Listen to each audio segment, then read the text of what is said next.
राधे राधे दोस्तों, मेरा नाम है अंजलि। आज हम चैप्टर 1 के topic 4 government of India act 1858 को पढ़ेंगे। आज हम पिछले से आगे की कहानी को बढ़ाते हैं।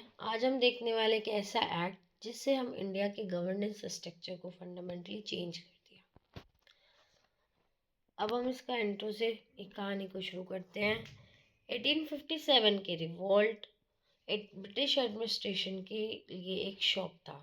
1857 में रिवॉल्ट हुआ था जो कि ब्रिटिश एडमिनिस्ट्रेशन के लिए एक शौक था। इस रिबेलियन ने दिखा दिया कि ईस्ट इंडिया कंपनी इंडिया को इफेक्टिवली गवर्न नहीं कर पा रही थी। इसलिए 1858 में एक एक्ट पास हुआ। इससे कंपनी रूल खत्म कर दिया गया और पावर ब्रिटिश क्राउन को ट्रांसफ़र हो गई। पावर जो है वो ब्रिटिश क्राउन को ट्रांसफ़र हो गई। अब रिवॉल्ट के बाद ब्रिटिश पार्लियामेंट ने कंपनी को एडमिनिस्ट्रेटिव फेलियर के लिए रिस्पॉन्सिबल माना। एडमिनिस्ट्रेटिव फेलियर के लिए कंपनी को ही रिस्पॉन्सिबल माना। अब पार्लियामेंट ने डिसाइड किया कि इंडिया का कंट्रोल डायरेक्टली ब्रिटिश गवर्नमेंट के हाथ में होना चाहिए। तो सबसे पहले उसने क्या चेंज किया? सबसे बड़ा चेंज किया कि ईस्ट इंडिया कंपनी को अबॉलिश कर दिया गया, ख़त्म कर दिया गया। इंडिया अब डायरेक्टली ब्रिटिश क्राउन के अंडर आ गया। अब डायरेक्टली जो है वो ब्रिटिश क्राउन के अंडर आ गया। लंदन में secretary of state for India का पोस्ट क्रिएट हुआ जो इंडियन एडमिनिस्ट्रेशन का कंट्रोल करता था।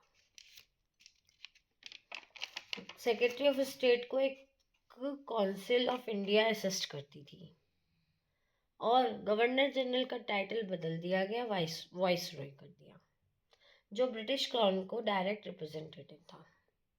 इस एक्ट का सबसे इम्पोर्टेंट इम्पैक्ट ये था कि कंपनी रूल ऑफिशियली एंड हो गया। इस एक्ट का सबसे इम्पोर्टेंट इम्पैक्ट ये था कि कंपनी रूल जो है वो ऑफिशियली एंड हो गया, लेकिन साथ ही सेंट्रलाइजेशन और भी स्ट्रांग हो गया और अथॉरिटी अब और डायरेक्ट हो गई। अब इसमें एक इम्पॉर्टेंट लिमिटेशन भी समझनी है। यहाँ हमें एक इम्पॉर्टेंट लिमिटेशन भी समझनी है। इंडियंस को अब भी गवर्नेंस में रियल रिप्रेजेंटेशन नहीं मिला। रिस्पॉन्सिबल गवर्नमेंट इंट्रोड्यूस नहीं हुआ। स्ट्रक्चर अब भी अथॉरिटी नहीं रहा। तो अब हमें कॉन्स्टिट्यूशनल इम्पोर्टेंस इसकी कैसे समझनी है। गवर्नमेंट ऑफ इंडिया एक्ट 1858 सिर्फ एक एडमिनिस्ट्रेटिव चेंज नहीं था, इसने फ्यूचर कॉन्स्टिट्यूशनल रिफॉर्म्स के लिए फाउंडेशन रेडी कर दिया। अगर 1858 में डायरेक्ट क्राउन कंट्रोल नहीं आता तो 1909, 1919 और 1935 जैसे रिफॉर्म्स का स्ट्रक्चर डेवलप ही नहीं हुआ होता। इस एक्ट के बाद Indian administration directly British parliament के अंडर आ गया।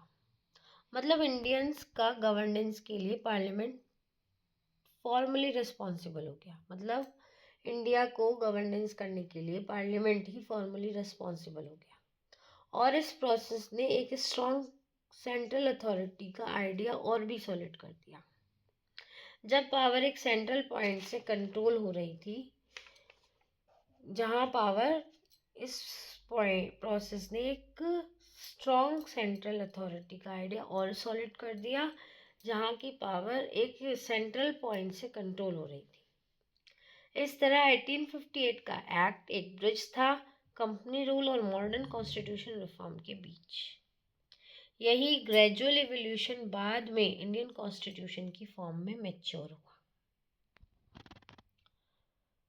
ये ही जो ग्रेजुअल एवोल्यूशन है बाद में इंडियन कॉन्स्टिट्यूशन की फॉर्म में मैच्योर हुआ था। नेक्स्ट हम देखेंगे मेंस का value line, value addition line. ये बहुत इंपॉर्टेंट लाइन है। Government of India act 1858 mark a decisive shift from company rule to direct crown control. Centralized authority but not introducing democratic governance.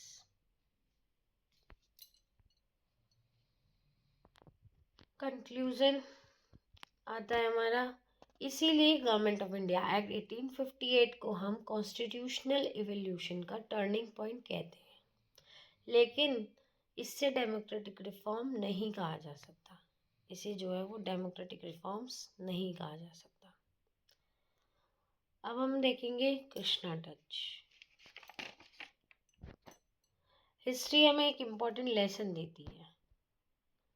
सिर्फ ruler बदलने से system just नहीं हो जाता।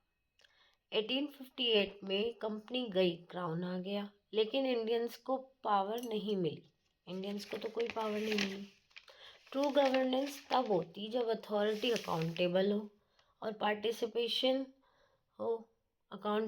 Participation हो।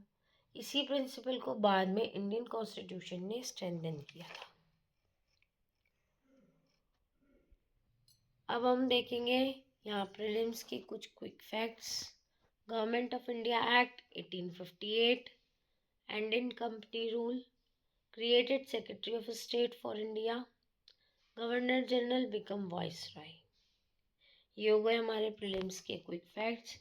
तो ये हो गया हमारा आज का वीडियो।